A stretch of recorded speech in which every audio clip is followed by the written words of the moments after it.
UGC का नया नियम इन दिनों विवादों का केंद्र बना रहा। इस पूरे मामले पर मामला बढ़ता देख सुप्रीम कोर्ट ने स्टे लिया। वहीं अब इस फैसले पर नेताओं ने बयान दिया है। नेताओं ने सुप्रीम कोर्ट के फैसले पर क्या कुछ बोला, पहले उनका ये बयान सुन लीजिए। ये एक ऐसा जन्नाटेदार तमाचा है भारतीय जनता पार्टी की एक साजिश के खिलाफ, षड्यंत्र के खिलाफ। भारत इस समय किसी भी प्रकार का विभाजन झेलने की स्थिति में नहीं है। पाप करने वाला ही पाप का भागीदार नहीं होता है। जो तटस्थ हैं, समय लिखेगा उनका भी अपराध। जो मौन हो जाते हैं, ऐसी स्थिति में उनका भी अपराध की चर्चा आने वाले समय में होगी। दरअसल सुप्रीम कोर्ट द्वारा यूजीसी के इक्विटी रेगुलेशंस पर रोक लगाने पर कांग्रेस सांसद प्रमोद तिवारी ने बयान दिया है। उन्होंने कहा है कि यह निस्संदेह भाजपा की साजिश और षड्यंत्र पर करारा प्रहार है। वे समाज में लोगों को जाति और धर्म के आधार पर आपस में लड़वाना चाहते थे।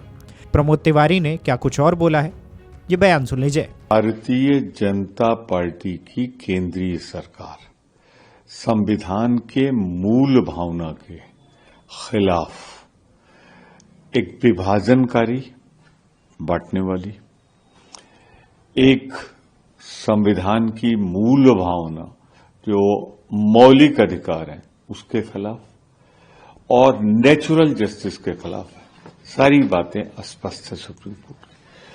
तो निश्चित रूप से ये एक ऐसा जन्नाटेदार तमाचा है भारतीय जनता पार्टी की एक साजिश के खिलाफ, षड्यंत्र के खिलाफ, कि वो चाहते थे समाज में लोग आपस में लड़ें जाति धर्म के आधार पर, और वो अपनी असफलताओं से जनता का ध्यान हटा सकें। महंगाई, बेरोजगारी, विदेश नीति, हर मोर्चे पर पिटी हुई भाजपा सरकार समाज को, जो उसकी जिम्मेदारी थी एक रखना, समाज को बांटने की कोशिश कर रही थी।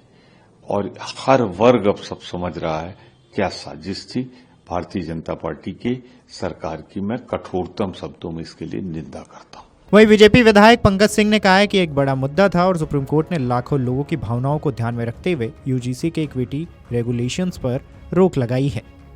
बहुत ही एक ज्वलंत इशू ये था और सुप्रीम कोर्ट ने भी आज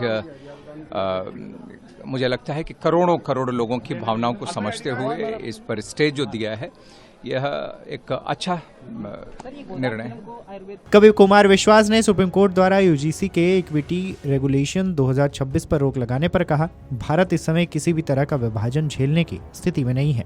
पहले ये बयान सुन लीजिए। सुप्रीम कोर्ट के इस निर्णय का स्वागत है। भारत इस समय किसी भी प्रकार का विभाजन झेलने की स्थिति में नहीं है।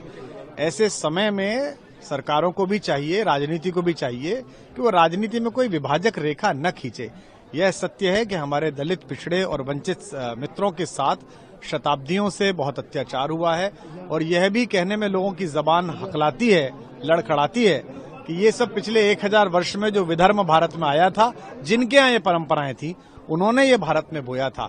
उससे मुक्ति के उपाय किए जा रहे हैं, पिछले 80 वर्षों में किए गए, आगे भी किए जाएंगे। लेकिन कोई ऐसा ना हो कोई निरपराध फंसे या किसी भी जाति वर्ण का व्यक्ति, किसी भी धर्म का व्यक्ति कहीं जाते में असहज अनुभव करे। मैं सुप्रीम कोर्ट का आभार व्यक्त करता हूं कि उन्होंने करोड़ों करोड़ लोगों की मनोदशा का भाव समझा और मैं आशा करता हूं राजनीति भी इसका सकारात्मक हल निकालेगी। सुप्रीम कोर्ट द्वारा रोक लगाने पर भाजपा नेता बृजभूषण शरण सिंह ने भी कहा है कि यह न्याय है और विनियम एक समुदाय को निशाना बनाकर लागू किया जा रहा था। ये न्याय है। सुप्रीम कोर्ट ने इस बिल पर रोक लगा करके न्याय किया है। एक समाज